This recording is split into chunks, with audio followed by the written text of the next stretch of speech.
Kumbaga, kung sa addict, nagdodroga ka, naging dependent ka sa droga, sa pagiging mahirap, naging komportable ka kasi dyan, naging dependent ka sa pagiging mahirap. Sa isang Joseph Lim, paano ka ba talaga magtatagumpay sa buhay kung ikaw ay hirap sa buhay ngayon? Milyon palakpak para sa ating Hall of Famer, Mr. Joseph! Hi, classmate! Hi, classmate! Hi, classmate! Lahat ng in-interview ko, galing sila talaga dun sa matinding pagsubok ng buhay eh. Ito kasi yung pet peeve lagi ng mga viewers natin, no? Wala kasi kayo doon sa sitwasyon ng buhay namin na sobrang hirap na hirap kami. Anong masasabi mo sa may mga ganong klase na mentality? Ano yun eh? Di ba napakasarap?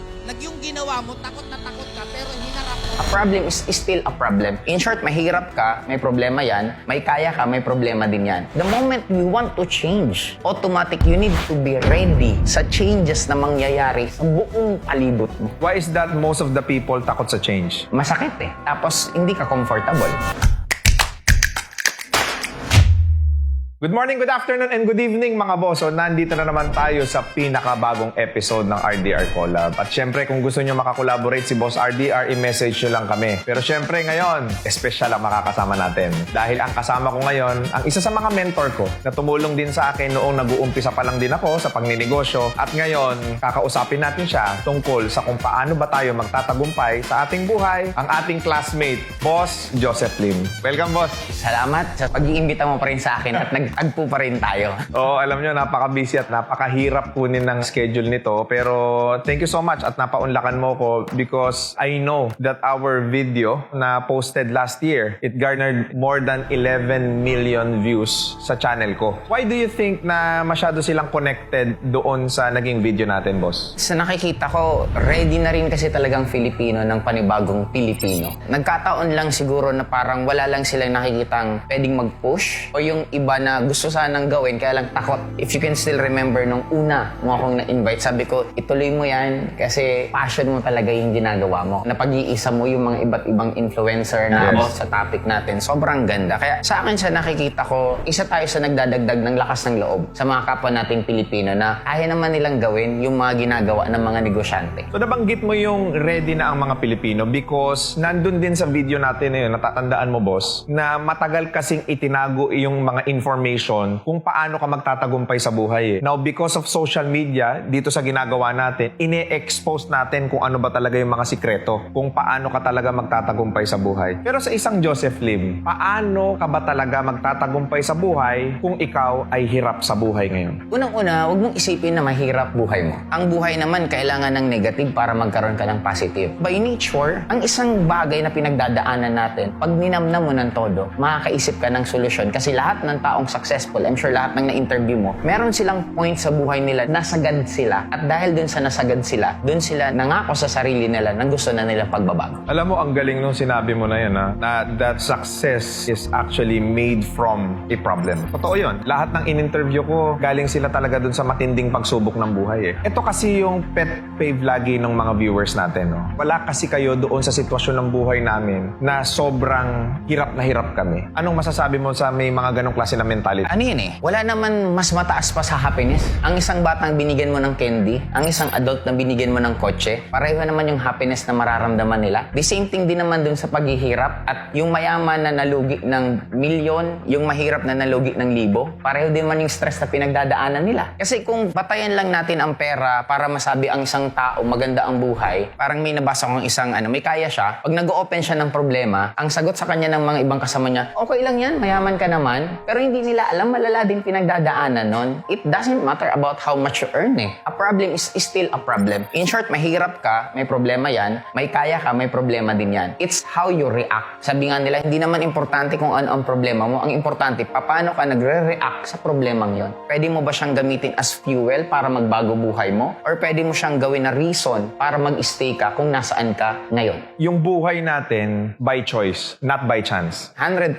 It's how you react sa nangyayari mangyayari sa'yo. Kumbaga, kung sa addict, nagdodroga ka, naging dependent ka sa droga, sa pagiging mahirap, naging komportable ka kasi dyan, naging dependent ka sa pagiging mahirap. Mahirap. Kasi mas madali eh. Parang wala yung pinagkaiba sa networking industry. Bakit may mga 1 year, 2 years lang tumatagal? Kasi nasanay na sila na alam na nilang gagawin sa first 2 years. Hindi na nila alam gawin sa 3rd year. Kaya hindi tumatagal. Kasi yun ang naging comfort zone nila na mas madali for them. Rather than, ano bang susunod ko sa 3rd year, 4th year? Kasi ibang level na ulit yung gagawin mo dun eh. Kaya ganun lang din ang sagot dun sa mga ibang tao. Bakit mas gusto nila maging mahirap? Sino bang nagdidesisyon ng buhay nila araw-araw? Sino bang nagdidesisyon na imbis magsipag, nagiging tamad? Sino bang nagdidesisyon na imbis basahin mo yung mga libro na mamotivate ka at mai-inspire ka, magbabasa ka ng mga dyaryo na maninegative ka at lalong i-justify, mahirap kasi Pilipinas eh, bagsak na kasi ang Pilipinas eh, third world country tayo. Choice natin lahat ng nangyayari sa atin. Ayaw lang natin aminin kasi masakit. Kaya yun ang dapat na ma-realize natin at maging responsible tayo sa nangyayari. Kaya pag inisip mong mahirap yumaman, babalik na yung cognitive bias natin na makikita mo na lahat ng kahirapan. Cognitive bias. Unfair ang utak mo. Makikita mo lang yung gusto mo eh. Pag mahal mo ang tao, lahat magbuti makikita mo. Nako, ang daming nababaliw dyan. Dugtong ko na rin. Kasi baka sabihin na, hindi ko naman pinili eh, dahil sa gobyerno, dahil sa magulang ko. Pero walang kwenta lahat ng factor na yun. Basta mag-desisyon ka na gusto mong baguhin buhay mo eh. Ganun kasimple. Bakit yung matataba? Nung sinabihan ng mamamatay kapag hindi mo inayos yung katawan mo, ang bilis mag-diet, ang bilis pumayat. Kasi may taning na eh. Ganun lang din naman kasimple na the moment we make a decision sa life natin na gusto mong baguhin yun, Just made that one big decision. everything will change. Yung friend mo ngayon, pwedeng next year hindi mo na kaibigan. Yung nakahiligan mo ngayon, maybe next year hindi mo na rin gusto. And that's life. The moment we want to change, automatic you need to be ready sa changes na mangyayari sa buong palibot mo. Why is that most of the people takot sa change? Masakit eh. Tapos hindi ka comfortable. Kaya love natin ang comfort zone. Pero kaya kailangan mo siyang i-hack kasi walang nag-grow sa comfort zone. Ako nga, tinuturo ko lagi sa mga handle kong tao, you need to face your fear. Kasi the point na ma-train mo ulit ang utak mo, kaya naman palang gawin ko tong dating kinakatakutan ko. Wala nang makapag-stop sa'yo the moment nagkaroon ka ng mga gusto sa buhay kung gusto mo ng pagbabago sa buhay mo. Meron bang taong takot yumaman? Marami. Kasi akala nila, pag mayaman ka, ang dami mong responsibilidad. Akala mo, pag mayaman ka, na makapaglakad ng normal kasi pwede kang makidnap. Fear of becoming rich, meron pala, no? Na nasasabi lang nila, parang gusto nilang yumaman, pero the point na hindi nila ginagawa yun, ibig sabihin, takot sila. Alam niyo, marami ako natututunan ngayon mga boss, no? Pero yung mga taong may kapansanan, how can they level the playing field? Kasi disabled sila eh. Applicable ba ito? Marami din naman naging successful na may kapansanan. Ang explanation ko bakit ka may kapansanan, binibigyan ka lang ng isang choice na yun na mismo ang gawin mo para ka mas umasenso sa life. Kasi parang tayo, pag nagkakaroon tayo ng problema, inahatid tayo sa isang kanto para magkaroon ng direksyon ng maayos buhay natin eh. The point na nagkaroon ka ng kapansanan, limited na lang ang magiging Correct. choices mo. Parang ito, marami tayong pwedeng gawin, pero hindi natin dapat lahat ginagawa. Dapat ang gagawin lang natin yung kailangan at importante na gusto mo dun sa goal mo mismo. Kasi kaya maraming taong hindi successful, inuubos ang Netflix. Correct. Inuubos tikman ng lahat ng milk tea. Inuubos lahat yung lugar na papasyalan. Inuubos lahat ng okasyon ng kaibigan, birthday, fiesta, lahat. Kaya nasasayang yung oras nila na ang mayayaman, ang ginagawa lang naman nila actually very limited. Trabaho.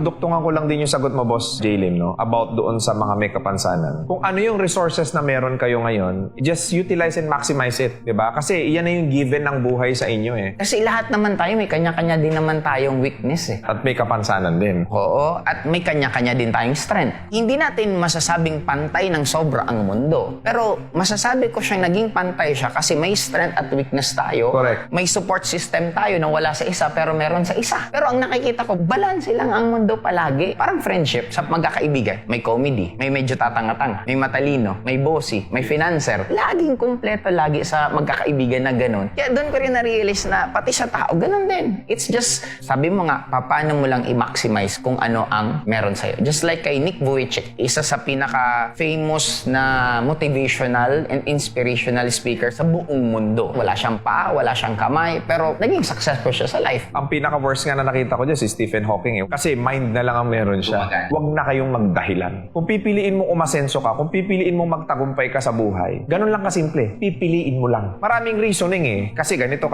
Stop it. Diba? Kasi hindi ka na umasenso dyan. Ang tagal mo nang nandyan eh. This is your wake-up call. Na hey, umpisahan mo na yung pangarap mo. Hindi yan inuumpisahan bukas, mamaya. Hindi. You need to accept the reality na it will take years para ka maging successful sa life at magkakaroon lagi ng up and down. Kung mahal natin ang success, we need also to love failures. Mahalin natin both worlds. Kasi pag namahal mo yon, you will be unstoppable. Kasi hindi ka naman malulungkot habang nag-fail ka kasi alam mong kailangan mo siyang daanan eh. Doon ko na-realize na ito sa panonood nyo to, magiging magandang reality to sa lahat na akala ng iba ang success limited lang kasi kokonti lang ang nakikita nyo. Nagkataon lang na may mga ayaw lang talaga tayong umasenso. For you to be able to change your life, number one is environment. Kung nasa squatter na lugar ka ngayon, hindi naman masama na bumisita ka sa kasa ng sasakyan. Try mo, amuin mo yung sasakyan na gusto mo, i-feel mo siya, kumuha ka na maraming ebidensya na worthy ka doon sa tagumpay na gusto mo sa buhay. Kung alam mong hindi ka umaangat doon sa sirkulo ng mga kaibigan mo ngayon, why not kumilala ka ng mga taong asensado? Madali nang mag-connect ngayon because of social media. Maging conscious din tayo doon sa mga napapakinggan natin, napapanood natin sa social media. Easiest way for you to be able to track kung gaano ka productive, tignan mo yung algorithm ng social media mo. If puro prank, puro negative, patayan, puro gera ang lumalabas sa social media mo, then you have to fix something sa buhay mo. Kasi kung yun yung algorithm, ibig sabihin, yan ang nagsho-show up sa'yo. Maraming problema, maraming challenges, maraming rejection, maraming betrayal. Kasi ang pinapanood mo, all about conflict and negativity. Ano masasabi mo doon, boss? I find it surprising na marami pa rin nagugulat na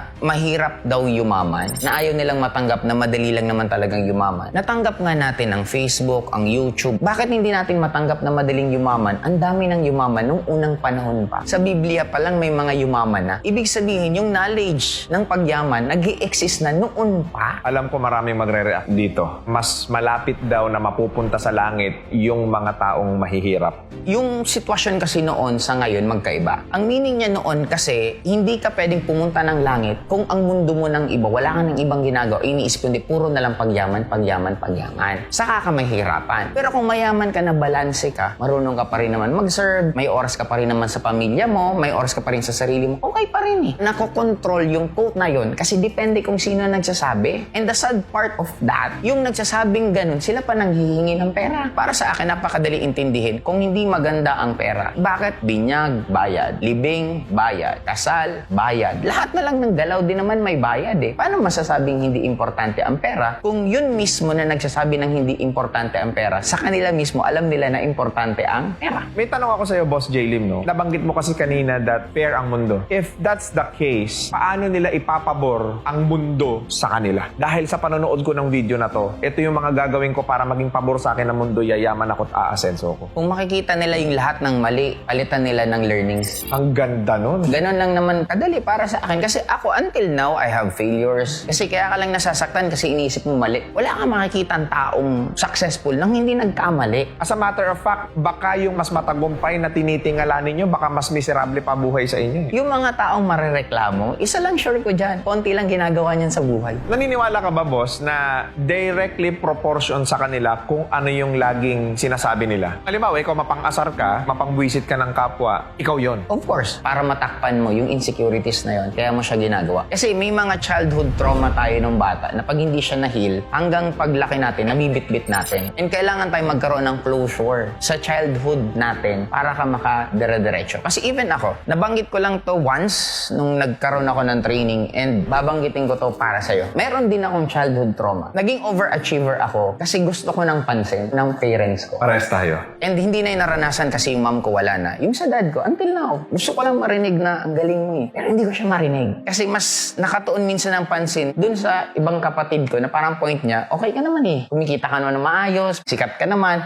Sabi nga, the problem with being strong, nobody cares when you are weak. Maybe we are earning, pero umiiyak pa rin naman tayo mag-isa eh. May mga moment din tayong mas masakit kasi wala kang mapagkwentuhan kasi ikaw yung inaasahan ng lahat. Sa akin, nung nalaman ko kung paano siya ayusin, ang dali lang pala ng childhood trauma. Bumalik ka sa past mo, kausapin mo yung batang ikaw, sabihin mo sa kanya yung gustong-gusto mong marinig. Na magaling ka, kaya mo yan. Alam mo, proud na proud ako sa'yo kasi ang layo na narating mo. Then after that, bitbitin mo na siya, tara, alis ka na dyan. Lately ko lang siya na-heal. Pantay-pantay tayo whether we like it or not. Meron ang iba na wala sa atin at meron tayo na wala sila. Hindi yun ang importante. Ang importante, paano mo i-maximize at paano ka magkakaroon ng gratitude kung ano man ang meron sa'yo ngayon. Kasi I'm sure, may mga ibang tao sa mundong to, wini-wish nila yung sitwasyon mo, sana sitwasyon din nila. Alam mo, ang ganda nung kwento na yun, no? Thank you for sharing that in this content, no? If I may share, just recently ko lang na-i-release yan. Meron akong life coach ngayon, si Coach Ras. Ipopromote ko na rin. Si Coach Ras kasi dumaan din ako sa kanya 2012 and talaga ang ganda rin ng realization. Kaya lang that time, iba yung pain na naggumaling din sa akin. Kaya ipromote ko na rin po pag gusto nyo. Attend kayo ng Discovery. Umattend po kayo. It will be a very, very, very wise investment. Correct. Kaya ako naniniwala talaga na kailangan natin mag-self-heal. Marami tayo kasing mga sugat na naiwan sa mga nakaraan eh. Para naman dun sa mga anak nila. Kung magulang ako, may anak ako, probably 5 years old, 6 years old, how can I actually mold them para naman in the future, hindi ko na problemahin, mayaman na yung anak ko? Ang purpose ng parents is to guide, not to control. May individualism tayo, or may tinatawag tayong uniqueness, na dapat maturuan natin ang anak natin na ilabas. Example, nag-aaral. Kung nakita mong mahilig sa ballet, enroll mo na sa ballet. Kaya lang nangyayari minsan, continuation kasi ng pangarap ng parents ang anak. Anak, dapat maging engineer ka kasi hindi ako naging engineer eh. Di ba parang hindi naman kasalanan ng anak mo kung hindi ka naging engineer, di ba? Ang gusto kong ituro ninyo is kung ano yung buhay na wala sa'yo na dapat magkaroon siya na base sa kapasidad niya at kakayanan niya. Kailangan nang matigil yung generational trauma. Tapos second, hindi po negosyo ang anak. Anak, mag-aral ka ng mabuti, ikaw na bahala pagtanda ko. Mas maganda siguro po sa mga parents na kahit matanda ka na may sarili kang pera. Kasi kawawa naman yung anak mo kung ikaw na lang yung bubuhayin. Sasabihin naman ng iba,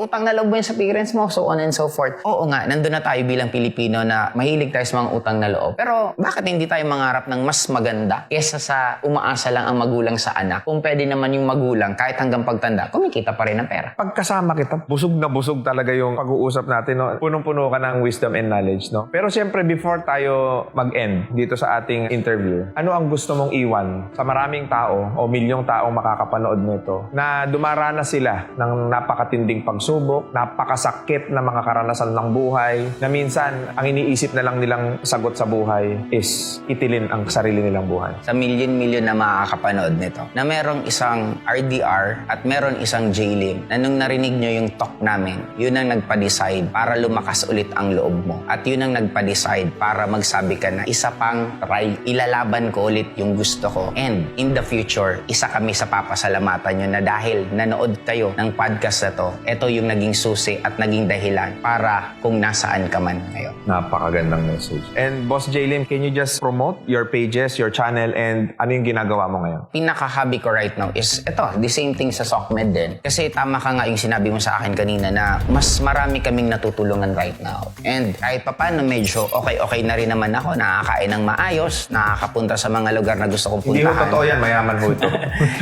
And we are here to help and to guide you. May nagsabi nga sa akin, ano na lang pag lahat ng tao mayaman na? Lahat ng Pilipino mayaman na. Sino pa ang magtatrabaho, maging katulong, maging ganito? Sabi ko, di foreigner naman. Tayo naman ang mag-hire ng mga foreigner na sila naman ang magtrabaho para sa atin. There's nothing wrong na mangarap kasi lahat naman ang nangyari ngayon sa kada taong successful, nangarap lang din naman sila. Kung sila nangarap at natupad nila, bakit hindi natin subukan? Malay mo, sa pangangarap mo, isang araw pagising mo, yung pinapangarap mo lang maging buhay mo na. Yes. Yan na po. Ibinibigay ko na sa inyo yung direct access. Mag-follow kayo kay Boss Joseph Lim natin. Manood kayo ng mga videos na talaga naman nakaka-inspire at marami tayong matututunan. At syempre, magagamit natin sa buhay natin. Joseph Lim. Hanapin nyo na lang po ako. Yung channel ko is Joseph Lim. Fanpage ko is Joseph Lim din. And of course, mga boss, huwag ninyong kalilimutan na i-follow na rin si Boss RDR. Follow nyo po ako sa YouTube. Click nyo na rin yung notification bell para lagi kayong updated sa aming mga future videos. And also, do not forget, follow us sa Spotify. Ayan. So, may Spotify account po kami. Makinig po kayo ng mga ganitong klase ng content para lalo pa kayong matuto sa buhay. At muli, iniimbitahan ko kayo kung gusto ninyong gumawa ng content together with Boss RDR, i-message nyo lang po kami. Muli, mga boss, makita-kita tayo ulit sa panibagong episode ng RDR Collabs and God bless sa inyong lahat. Thank you so much.